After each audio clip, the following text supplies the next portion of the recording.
హల్లెలూయా.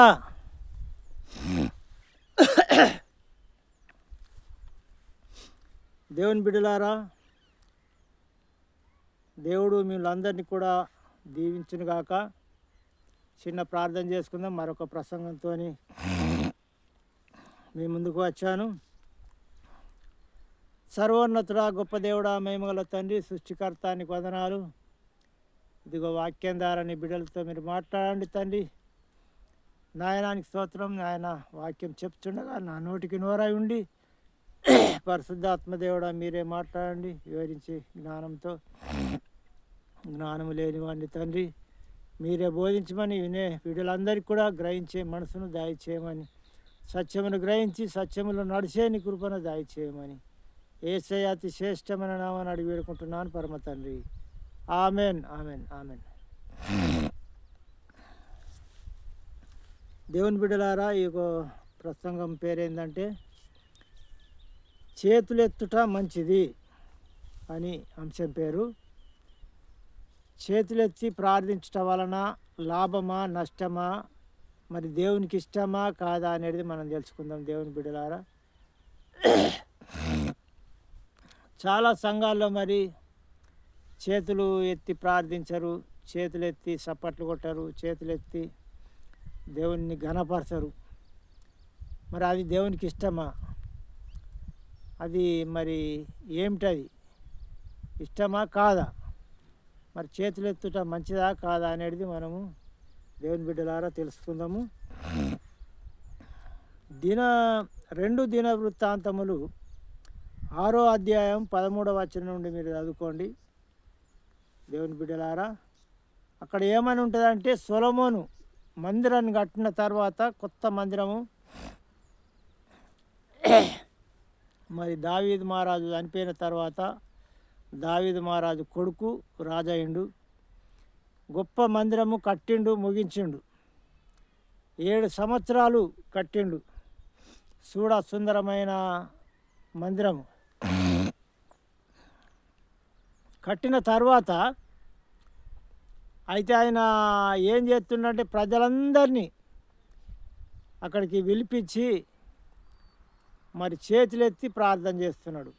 చేతులు పైకెత్తి ప్రజలందరి గురించి ప్రార్థన చేస్తున్నాడు. ఎవరైనా ఈ మందిరంలో మరి వచ్చినప్పుడు వాళ్ళ పాపాలను క్షమించి వాళ్ళు చేతులెత్తి ప్రార్థిస్తుండగా వాళ్ళ పాపాలను, వాళ్ళ తప్పులను క్షమించు ప్రభువా అని రకరకాలుగా ప్రార్థన చేస్తున్నాడు. ప్రజలందరినీ దీవించు, మీ ఆత్మ ఈ మందిరంలో ఉండునట్టు మీరు సహాయం చేయంతని, మీరుండి ఇక్కడికి వచ్చి ఎవరైతే ప్రార్థన చేస్తారో వారిని క్షమించి వారిని దీవించు, వారి తప్పులను క్షమించు, వారి పాపాలను క్షమించు ప్రభు అని ఫస్ట్ సారి మందిరం కట్టినాక పెద్ద పండుగలాగా నిర్ణయించి అక్కడ ప్రజలందరినీ రప్పించి వాళ్ళందరినీ కూడా నిలవబెట్టి ఈయన కూడా మోకాళ్ళూని ప్రార్థన చేస్తుంది. మోకాళ్ళూని ప్రార్థన, మోకాళ్ళ మీద నిలబడి చేతులెత్తి ఆకాశం వైపు ప్రార్థన చేసినట్టుగా మరి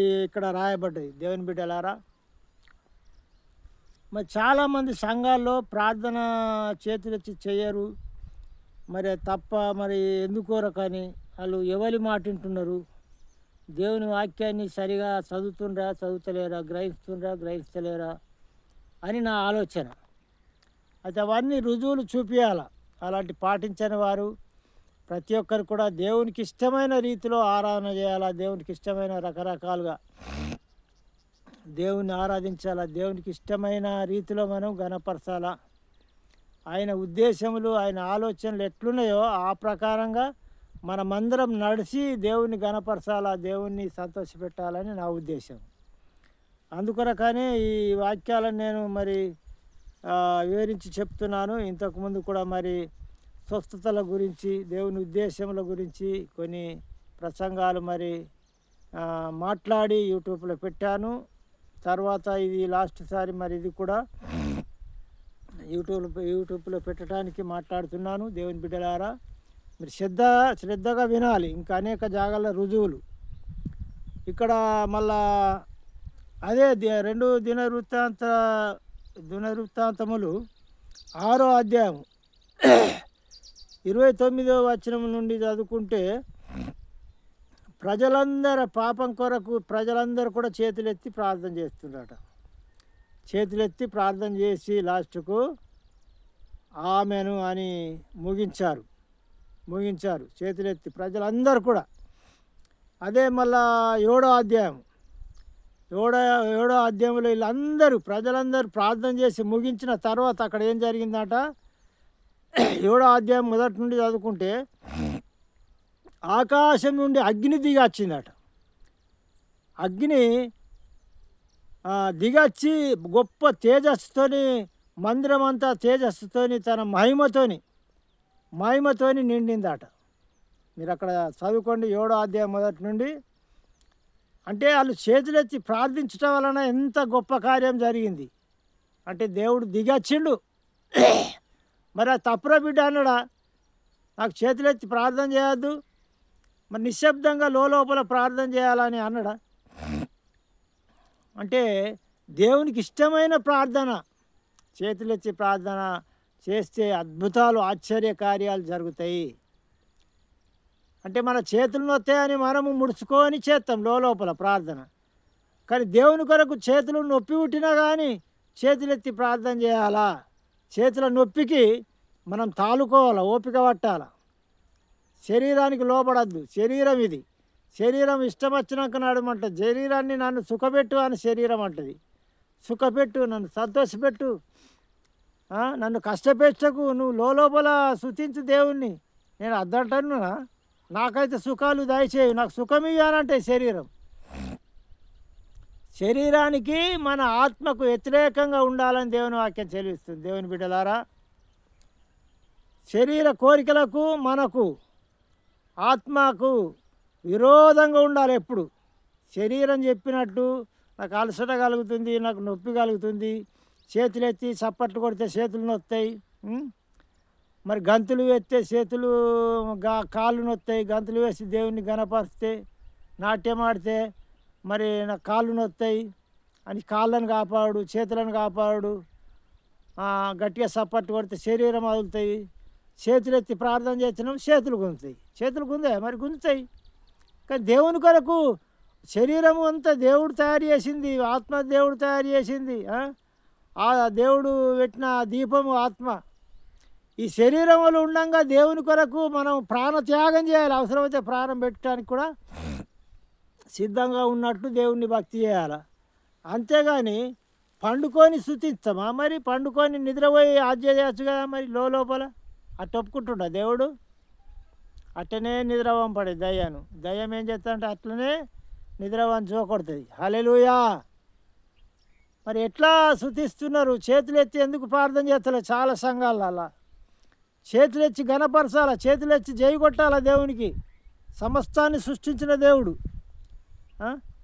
సమస్తాన్ని సృష్టించిన దేవుడు ఆయనకు చేతులెత్తి ప్రార్థన చేయడానికి ఎందుకు సిగ్గుపడు? సృష్టికర్త ఆయనను గణపరచడానికి మనం అస్సలే సిగ్గుపడద్దు. ఆనందంతో సంతోషంతో గంతులు వేస్తూ ఆయనను ఆరాధించాలా. ఇంతకుముందు ప్రసంగాల్లో ఉన్నాయిగా, యెషయా గ్రంథము 6వ అధ్యాయంలో ఉన్నది. దేవదూతలే గంతులు వేసి ఆర్భాటంతో గానాపతి గానములతో 6వ అధ్యాయంలో మొదటి నుంచి చదువుకోండి. ఆర్భాటముతో మరి గంతులు వేసి స్తుతిస్తే గడప కమ్మల పునాదులు ఆనికినాయట. పునాదులు గదగద ఆనికినాయట. దుమ్ముతో నిండిపోయిందట మందిరం. యెషయా భక్తునికి దర్శనం చూపించిండు దేవుడు. హల్లెలూయా. మనం ఎట్లా అర్థం చేసుకుంటున్నాం దేవుణ్ణి? నిజంగా ఆయన గుణాన్ని, ఆయనకు ఏ కోరిక ఉన్నది, ఆయన ఉద్దేశం ఏంది, ఎట్లయితే దేవుడు సంతోషపడతాడు, ఎట్లయితే దేవుడు ఆనందపడతాడు అని మనం ఆ దేవుణ్ణి మనం అర్థం చేసుకుంటున్నామా? దేవుని గుణగణాలను, దేవుని ఆలోచనలు, ఏది ఇష్టము, దేవునికి ఏది ఇష్టము, ఏది ఇష్టం లేదు అనేది మనం అర్థం చేసుకొని ఆయనకి ఇష్టమంది చేయాలా, ఇష్టం లేని విడిచిపెట్టాలా. హల్లెలూయా. చాలామంది ఆయన ఇష్టాలను తెలుసుకుంటలేరు, అర్థం చేసుకుంటలేరు. దేవుని బిడ్డలారా, ఆయన భూమి ఆకాశాన్ని సమస్తాన్ని సృష్టించి మనకు గాలి వాన వాతావరణము, చలి, ఎండాకాలం చలి, ఎండాకాలం ఎండ, చలికాలం చలి, వానకాలం వాన, ఇవన్నీ మనకి ఏది అవసరమో అవన్నీ కూడా దేవుడు ఇస్తున్నాడు. ఆయన ఏమైనా కోళ్ళు కోయమంటుండా, గొర్రెలు కోయమంటుండా? దేవుని బిడ్డలారా చెప్పండి, ఆలోచించండి. మన లోకంలో ఉన్నప్పుడు ఎన్నో కోళ్ళు గొర్రెలు మాయకలు కోసినాము, ఎన్నో చేసినాము, ఎన్నో అప్పులైనాము మొక్కి మొక్కి, దేవతలకు మొక్కి. ఆ దేవుడు అంటే ఈ దేవుడు, ఈ దేవుడు అంటే ఆ దేవుడు, ఆ దేవుడు అంటే ఈ దేవుడు. మొక్కి మొక్కి నేనైతే అప్పులైనా, దేవుని బిడ్డలారా నిజం చెప్తున్నా, అప్పులైనా. ఆ దేవునికి చేయలే అని కోపం ఉన్నదేమో, ఈ దేవునికి చేయలేదు కోపం ఉన్నదేమో, అందుకొరకు మేము మంచిగా ఉంటలేమో, మాకు మేలు జరుగుతలేదేమో, ఆ దేవునికి కోపం వచ్చిందేమో, ఈ దేవునికి కోపం వచ్చింది అనుకుంటా అన్ని దేవుళ్ళకు మొక్కుకుంటా, పూజలు చేసుకుంటా, కోళ్ళు కోసుకుంటా, గొర్రెలు కోసుకుంటా, డిన్నర్లు చేసుకుంటా, ఎన్ని చేసినా కానీ గదే గుడిసే, గదే రోగాలు, గదే సమస్యలు. ఎన్ని చేసినా కానీ ఏ దేవుడు మేలు చేయలేదు. దేవుని బిడ్డలారా మీరు అర్థం చేసుకోవాలా, మీరు గ్రహించాలా. దేవుడు అలాంటిగా అప్పుడు ఎన్నో ఖర్చు పెట్టిన అప్పులైనా, ఇప్పుడు ఏ అప్పు లేదు కదా, ఏ సమస్య లేదు, ఏ బాధ లేదు. మన నమ్మకం ఉంచితే మన రోగాలు కూడా దూరం చేస్తాడు, ఆయన మీద ఆనుకొని జీవిస్తే. ఏ రోగమైనా, ఏ సమస్య అయినా కానీ, ఏ బాధ అయినా కానీ ఆయనను ఆనుకొని ఎక్కువ ప్రేమించి ఆయనను గనపరుస్తూ, ఆయనను ధ్యానిస్తూ, ఎప్పుడు హృదయంలో పనికైన కాడ, ఇంటికాడ ఉన్నా, ఇక తొవ్వ నడిచినా దేవుణ్ణి మనసులో దింపుకుంటూ ఆయన స్తుతిస్తూ గనపరుస్తూ ఉండాలి. ఎప్పుడు ఆయనని ఆరాధిస్తూ హృదయంలో ఆరాధించాలా. పని చేసిన హృదయంలో ఆరాధించాలా. లోకపు సంతోషములు, లోక ఆనందములో మనం మునిగి తేలద్దు. లోకపు మాటలు, వాళ్ళ మాటల్లో మునిగి తేలద్దు. లోకంలో ఎంతోమంది ఉంటారు మునిగి తేలు, మనల్ని మందలించేటోళ్ళు, పలకరించేటోళ్ళు, ఇటు పోదందా అటు పోదందా అని రమ్మనేటోళ్ళు. నాకు పని ఉన్నదయ్యా నేను రాను, నాకు వీలు కాదని చెప్పాలా. లోక సంతోషం కోసం పోవద్దు, ఎక్కువ టైం ఇవ్వద్దు. పూర్తిగా దగ్గర బాంధవులు అయితే పోయి అట్లా నిలబడి రావాలి, కనబడలే అన్నట్టుగా. అయ్యో రాలేదు కనబడలే అని అనకుండా అట్లా నిలబడి కొంచెం అటు ఇటు తిరిగి రావాలి అంతే. అంతేగాని పూర్తిగా అన్ననే మునిగి తేలినట్టు ఉండద్దు. హల్లెలూయా. దేవుని భయం మనలో ఎప్పుడు ఉండాలి హృదయంలో. చేతులెత్తి ప్రార్థించడం వలన మనకు మేలే కానీ కీడు లేదు. దేవుని బిడ్డలారా ఇంకా చూసుకుందాము. యెషయా గ్రంథంలో దేవదూతలు చేతులెత్తి ప్రార్థన చేస్తున్నారు, గంతులు వేస్తున్నారు. మొదటి నుండి మీరు చదువుకోండి దేవదూతలు. ఇంకా అదే నిర్గమకాండము 9వ అధ్యాయంలో 9వ అధ్యాయం 33 నుండి చూస్తే మోషే ప్రార్థన చేస్తున్నాడు. ప్రార్థన చేసినప్పుడు ఐగుప్తులో వడగండ్లు కురిసినాయట. వడగండ్లు చేతులెచ్చి ప్రార్థన చేసిండు. వడగండ్లు కురిస్తే పాపం ప్రజల మీద, కొంతమంది మీద కనికరపడి మిరప చెట్లను గోధుమ పంట ఖరాబ్ కాకుండా దేవుడు కాపాడినట. మిగతా అన్ని పంటలని కూడా నాశనం చేసిండట. నిర్గమకాండం చదువుకోండి 9వ అధ్యాయం 33 నుండి. మోషే మన ఇశ్రాయేలును విడిపించడానికి అనేక అద్భుతాలు, ఆశ్చర్య కార్యాలు చేసిండు. అందులో ఇదొకటి, వడగండ్లు కురిపించిండు. వర్షము, వడగండ్లు లెక్క లేకుండా, గాలి దుమారం. మళ్ళీ చేతులెచ్చి ప్రార్థన చేసినప్పుడు వడగండ్లు ఆగిపోయినాయట. మొత్తం వడగండ్లు ఆగిపోయినాయి, వర్షం ఆగిపోయింది. ఎందుకంటే ఏమి ప్రజలను ఓనిస్తా, మీరు ఓన్రి అని ఒకసారి అంటాడు, మళ్ళీ ఒకసారి కఠినం చేసుకుంటాడు పరో. అలాంటి టైంలో అన్నమాట. హల్లెలూయా. ఎందుకంటే చేతులెత్తి ప్రార్థన చేసుడు మొదటి నుండే ఉన్నది. సృష్టికర్త దేవుడు యేసుప్రభు కూడా దాన్ని మార్చలేదు. ఆయన కూడా కొండ మీదకి చేతులెత్తి ప్రార్థన చేసిండు. మీరు గ్రంథంలో కొత్త నిబంధనలు చదువుకోండి. చేతులెత్తి ప్రార్థన చేసుడు తప్పని ఎక్కడ కూడా యేసుప్రభు చెప్పలేదు. అందులో ఏం చెడు ఉన్నది? చేతులెత్తటం వలన ఏ చెడు ఉన్నది? కొంతమంది హల్లెలూయా అంటే కూడా అది ఊత పదం అని అంటారు. మన వీళ్ళు బ్రదర్ అయిన వాళ్ళు ఊకే అలెలుయ్య అంటారా? ఊతపదం అని పేరు పెట్టిండు. అలెలుయ్య అంటే అదేమన్నా చెడు మాటనా? చెడు తలంపా, చెడు మాటనా?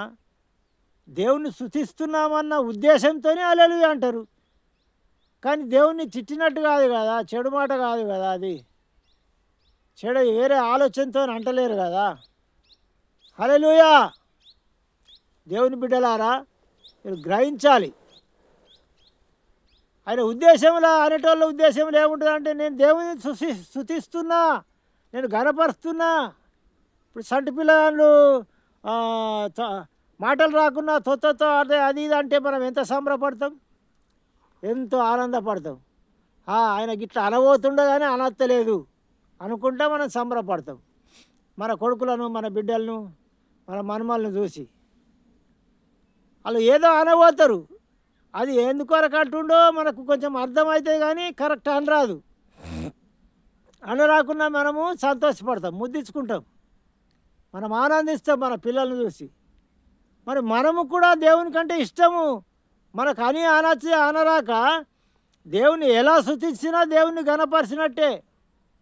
ఇప్పుడు భాషలు లేవంటారు కొంతమంది. భాషలు కూడా దేవదూత భాషలతో మాట్లాడతారు. అది దేవునికి మాత్రం, దేవునితోనే మర్మములు పలుకుతారు అని వాక్యం ఉన్నది. అది కూడా తప్పు కాదు. దేవుని గణపరిచినట్టు దేవునితోనే మర్మములు దేవదూతల భాషలు అంటే దేవునికే అర్థమవుతాయట, దేవుణ్ణే గణపరిచినట్టు.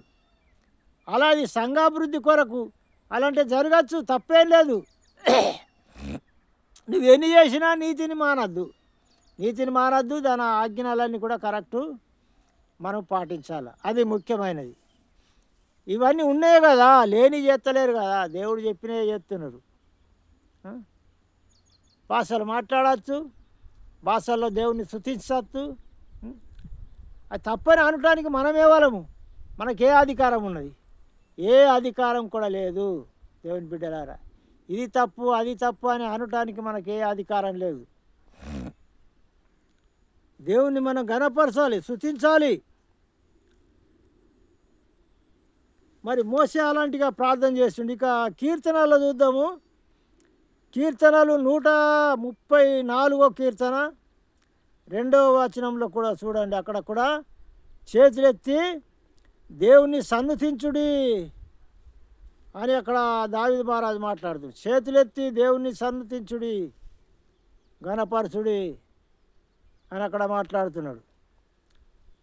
చేతులెత్తి ఆయనను మనం సన్నుతించాలి, ఘనపరచాల. చేతులు ఎత్తడం వలన అద్భుతాలు, ఆశ్చర్యకార్యాలు జరుగుతాయి, మేలు జరుగుతాయి. చేతులు గుంజుతున్నాయని ముడుచుకొని పండుకొని నిద్రపోయి స్తుతిస్తే అది దేవుడొప్పడు. ఆ సాతానుడు అట్లనే వండమని జోకొడతాడు, అట్లనే నిద్రపోతాడు. చాలాసార్లు అట్లా ట్రై చేసినా అది నిజంగా జరిగింది.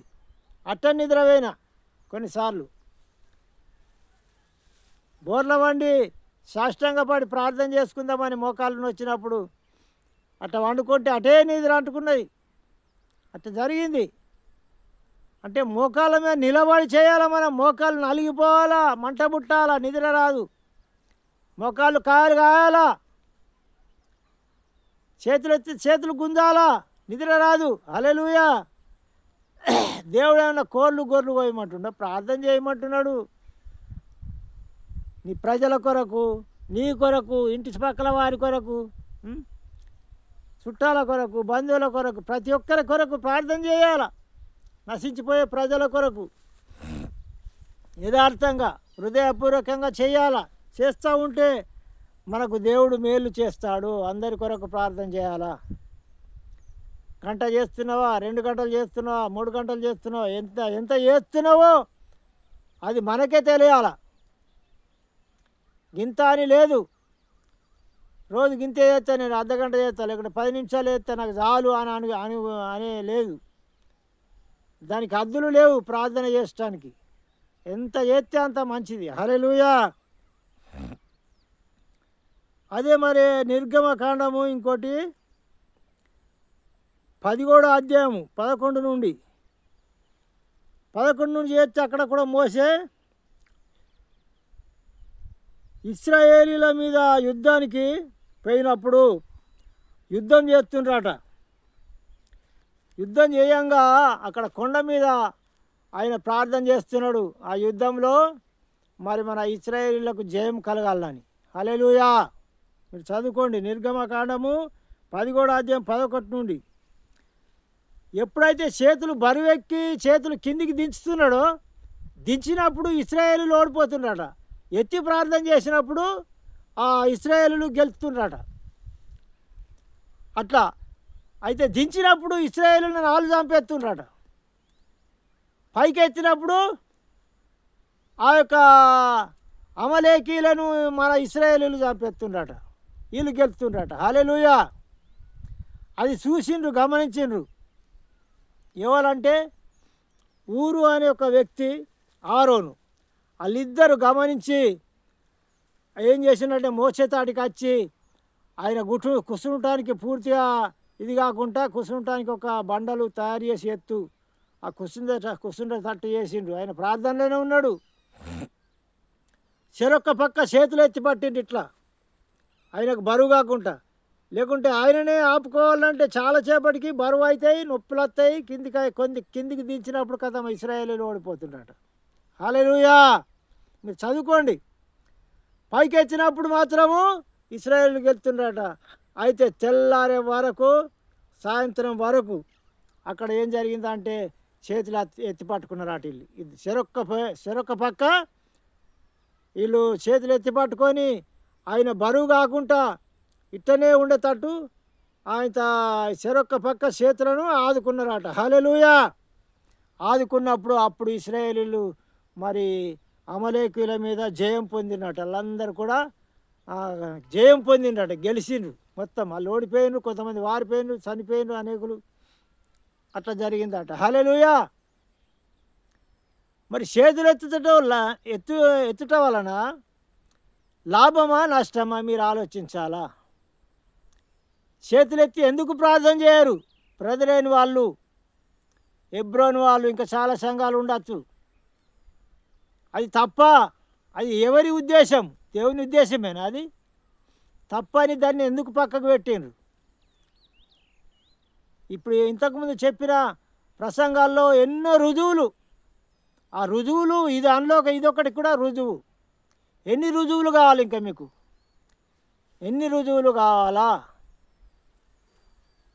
మరి ఏది తప్పు? పెంతెకొస్తోళ్ళు మరి ఆరాధించేది పాటించేది తప్ప, లేకుంటే మీరు పాటించేది తప్ప? మీరు గ్రహించాలా మీరే మిమ్మలను. ఎందుకంటే ప్రేమించే వాక్యం చెప్తున్నా. మీరు సత్యం తెలుసుకొని సంపూర్ణంగా దేవుని అర్థం చేసుకొని మీరు కూడా దేవుని రాజ్యం పోవాలా, ప్రతి ఒక్కరికి దేవుని రాజ్యం ఉండాలన్న ఉద్దేశమే కలిగి నేను ఈ యొక్క వాక్యాన్ని చెప్తున్నాను. కానీ మీ మీద పగ కాదు, కుట్ర కాదు. దేవుని బిడ్డలారా, హల్లెలూయా. నువ్వు ఏ రకంగా ఉంటున్నాము, ఏ రకంగా మనము ఉంటున్నాము? అంత నీతిమంతుల మనము? మీరు నీతిమంతులు, మేము అవినీతిమంతులమా? ప్రతి ఒక్కరిలో నీతిమంతులు ఉంటారు, మంచోళ్ళు ఉంటారు, చెడ్డోళ్ళు ఉంటారు. దేవునికి భయపడి ప్రతి ఒక్కరు కూడా జీవించాలని, బలపరచాలని వాక్యం చెప్పుడు అంతే. ఇంట్లో ఉంటారు, అందులో ఉంటారు, చెడ్డోళ్ళు ఉంటారు, మంచోళ్ళు ఉంటారు, మత్తు పదార్థాలు సేవించేటోళ్ళు కూడా ఉంటారు, ఇంట్లో ఉంటారు, అందులో ఉంటారు. దేవునికి భయపడకుండా ఉన్నోళ్ళు ఆదివారం మాత్రమే వచ్చి వాక్యం విని లేచిపోయేటోళ్ళు. కానీ దేవునికి భయపడాలని మనం వాక్యం బలంగా చెప్పాలి అంతే. ఒకవేళ ఆయన భయపడి మార్చుకుంటేనేమో జీవిస్తాడు ఆత్మీయంగా,